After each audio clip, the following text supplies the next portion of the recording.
እውነት የድርጊት ኢትዮጵያ ውስጥ የሚፈጸም ነው። ይሄ በምስሉ ላይ የምትመለከቱት ሰው በዚሁ ድርጅት ሰዎች ተደብደው አቶ ጸጋዬ የፈለጉትን ሰው በጸጥታ አካላት ከማስወሰድም ጀምሮ ድብደባ እንዲፈጸም እንደወጣ ጋዝና አከፍክፈን ካላቃጠልናቸው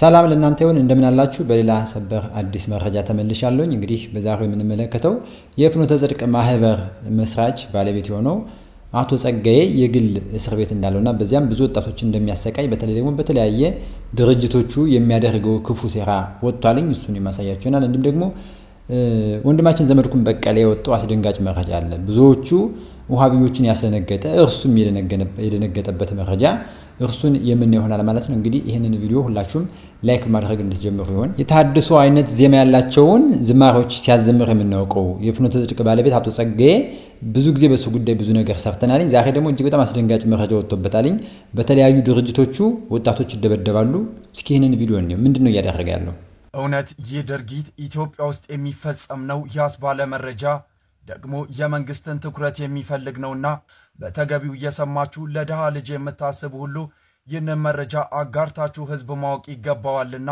አቅም ስጡት አንዳንድ የመንግስትም ይሁን የግል ድርጅቶች ለሰራተኞቻቸው በመመቸትም ይሁን ባለመስማማት ስማቸው አልፎ ይነሳል ታዲያ መሰረት ሚዲያ ዛሬ አገኘሁት ያለው የአንድ ድርጅት ጉዳይ ግን እውነት ኢትዮጵያ ውስጥ የሚፈጸም ነው የሚያስብል ሲሆን መረጃው ከድርጅቶች ሰራተኞችም አግኝተዋል ሱፐር ደብል ቲ ጀነራል ትሬዲንግ ኃላፊነቱ የተወሰነ የግል ማህበር በሸገር ከተማ ዓለም ገና ውስጥ ካሉ የግል ድርጅቶች አንዱ ሲሆን እንደ ቀለምና የውሃ ማጠራቀሚያ በተለምዶ ደግሞ ሮቶ የሚባለው ያለ ምርቶችን ለገበያ ያቀርባል ድርጅቱ በሚዲያዎች ላይ የገዘፈ ጥሩ ስም ያለው ሲሆን ከሰራተኞቹ ጋርም እንደ ብሔር ብሔረሰብ በዓል የባንዲራ ቀን ወይም ሌሎች በዓላትን በአማረ መልኩም ሲያከብር ይታያል የሰራተኛውን መብትና ጥቅም የማያስከብር ድርጅት ሁሌም ከትችት አይወጣም ስለ ሰራተኞቹ የሚያስብና ህግና መመሪያን ተከትሎ የሚሰራ ደግሞ ከራሱ አልፎ ለሀገር ምሰሶ ይሆናል የሚለው መልእክቱ ድርጅቱ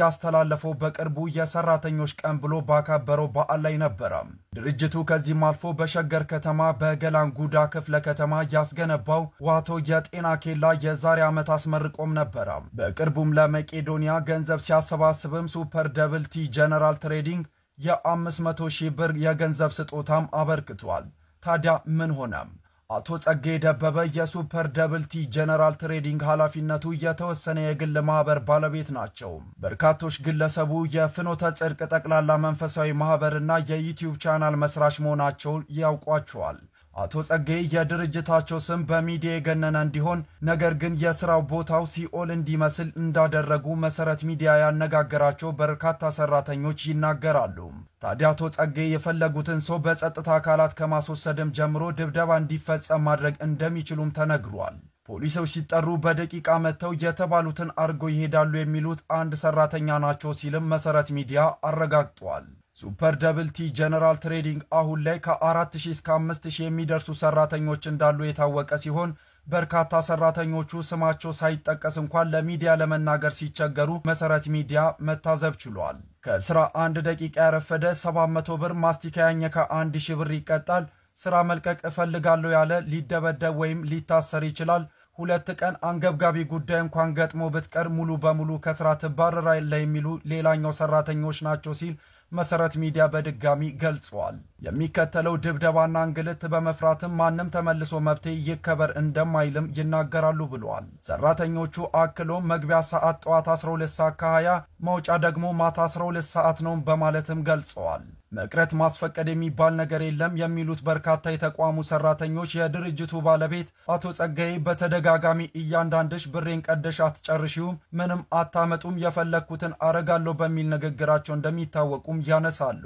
መሰረት ሚዲያ እንዳረጋገጠውም በተለይ ልምድ ያላቸው ሰራተኞች ለህይወታቸው እስከሚሰጉ ድረስ ከድርጅቱ መውጣት እንደማይችሉ ማስጠንቀቂያ በተደጋጋሚ እንደሚደርሳቸው ማሳውቀዋል ደቂቃው ስላልበቃኝ በቀጣይ መረጃ ተከታተሉኝ አንድ አፍታ እዚህ ጋር ይቆየንና እንቀጥላለን ክፍል 2 ስላለው ማለት ነው እንዲሁም ደግሞ የግል እስር ቤቱ ምን እንደሚመስል እነማን እንደምታሰሩ የሚናገርበት አለ ይሄው ልጅ እሱን የማሰማችሁ ይሆናል ነገር ግን አቶ ጸጋዬ ማለት እንግዲህ ብዙ ጊዜ የሚታወቅ ነው በኢትዮጵያ ኦርቶዶክስ ቤተክርስቲያን ተጠግቶ ብዙ ክፉ ስራ ሰራ የነበረ ገንዘብ አለው ሀብታም ነው የተለያዩ ድርጅቶች አሉት ባለጸጋ ነው ሀብቱን ገንዘቡን ተጠቅሞ ጳጳሳትን እንኳን ሳይቀር እየጠመዘዘ በፍኖተ ጽድቅ ማህበር የሚባለው ላይ ዘፈን ሩብ ጉዳይ ለዘፈን የሆኑ ዘማሪዎችን እንዲዘምሩ የሚያደርግ ተወዳጅ ታላላቅ ዘማሪዎች መምህራን እየጋበዘ ብዙ ነገር ሰራ ነበር። በዚህም ደግሞ ብዙ ጩኸት ተጮህበት ይቅርታ እንዲጠይቅ ተደርጎ ሊዘጋ ሆኖ ፍኖተ ጽድቅ ማህበሩ እየሄደበት ያለው መንገድ አግባብ እንዳልሆነ ከሥርዓተ ቤተክርስቲያን ውጭ ሆነ በመሆኑ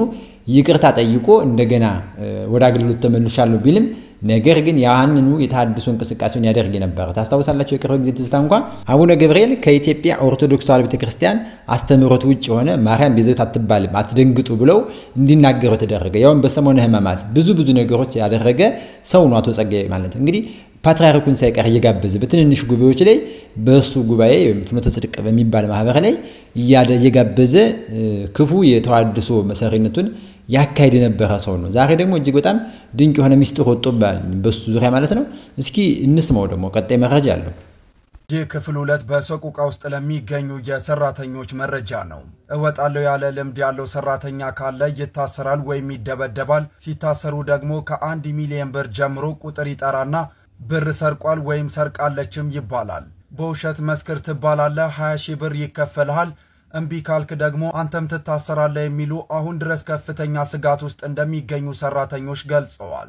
የመሰረት ምንጮች እንደጠቆሙትም በዚህ ምክንያት ስራ ለቀው ወደ ገጠር ከሄዱ በኋላ ከዛም ተይዞ እንደሚመጡም ገልጸዋል። ግለሰቡ ይህንን የሚሰራው ደግሞ ከፖሊስ አባላት ጋር በመተባበር ነው። ደግሞ የሚገርመው ስንት ተማሪዎች ጥሩ እየመሰላቸው እየገቡ ህይወታቸው የተበላሸ አሉ በማለት የተናገረችው ሌላኛ ሰራተኛ መሆኗም ተገልጿል። ከአካል ድብደባው በላይ የአእምሮ ቁስል የሚሆን ስድብ በርካቶች ሲደበደቡ እንደሚውሉም ተነግሯል። ዓለም ገና በሚገኘው ፋብሪካ ውስጥ ሰራተኞች ገብተው የሚደበደቡበት ስፍራ እንዳለና ስራ ሲሰሩ ደክሟቸው ቆም ካሉም ዱላ እንደሚከተላቸውም ታውቋል።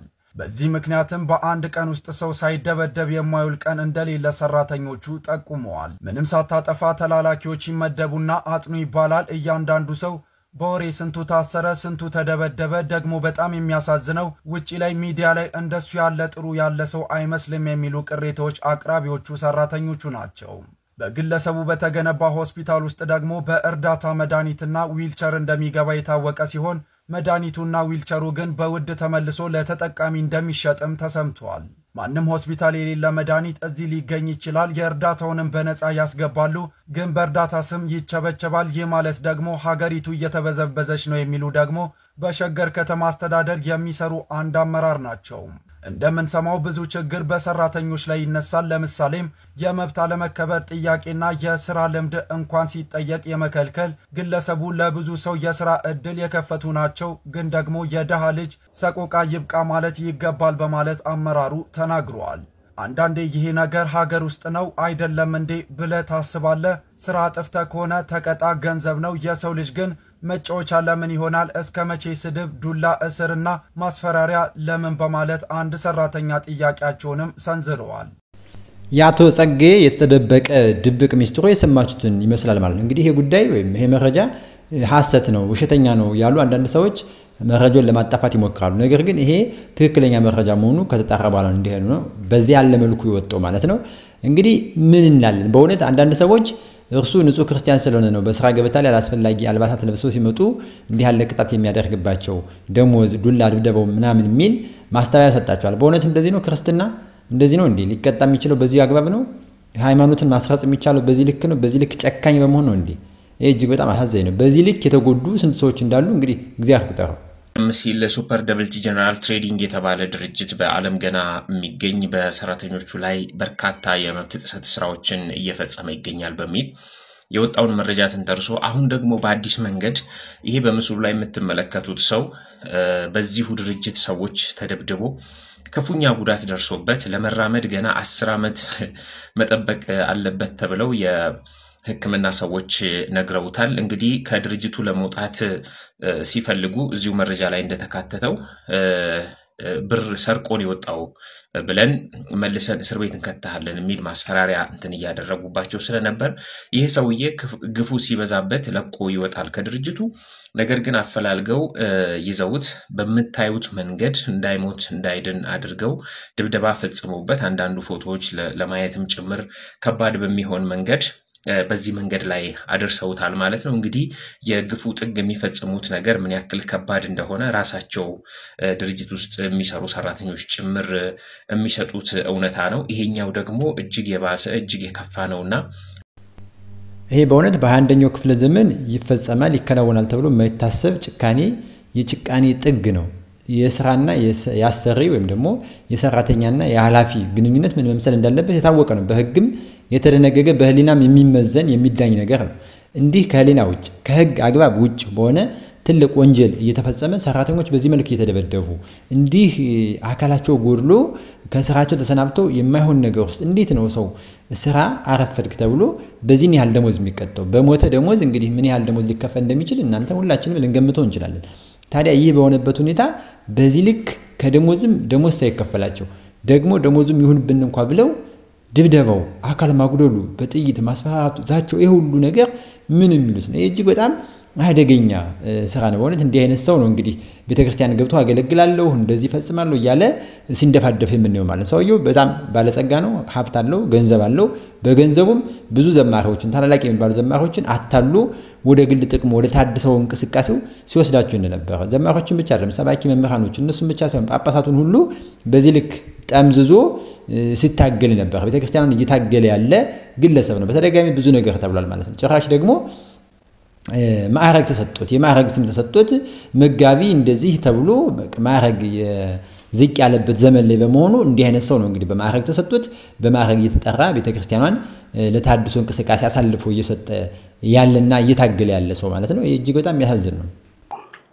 ካባና ማዕረግ እንዲህ በቀላል በየትኛው ቦታ የሚገኝ አልነበረም። ካባና ማዕረግ ዋጋ ያጣ በዚህ በቅርቡ ትውልድ ላይ ነው።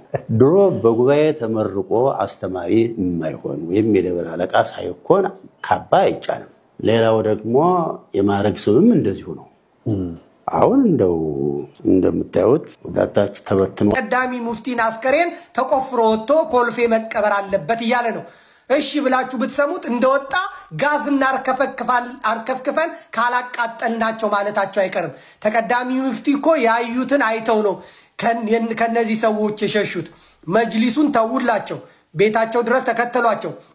መስጂድ ቢሄዱ ረብሻ ቀሰቀሱባቸውና ምዕመኑ ተጋድሎ ነው የቁርአን ተፍሲር ትንታኔ ካቆሙበት የጀመሩት። ቢያልፉም አልተዋቸውም። ሙፍቲ ምን አድርገዋቸው ነው? ሸይጣን ምን አድርጎ ነው የጠመደን?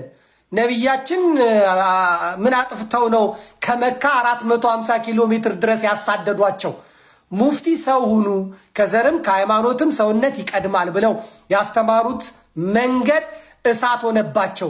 ከክርስቲያን ጋር አብሮ መኗኗር የጥቅም ጉድለት ያመጣል፣ ምክንያቱም ነፃ ያወጣናችሁ ነው ብለው ለሚናገሩት ሰው ከየት ከማን ሊል ነው? ስለዚህ የጥያቄ ሊመጣባቸው ስለሆነ አሁን መምጣት አለብን፣ ይሄን ሰው ያውጥተን ማቃጠል አለብን ነው ዋሃቢ የሚለው ማለት ነው። ጣፍቷል። አሁን እሱ ብቻ አይደለም፣ አብይ አህመድ ራሱ አንዲት አረፍተ ነገር ጻፈ ጠፋ።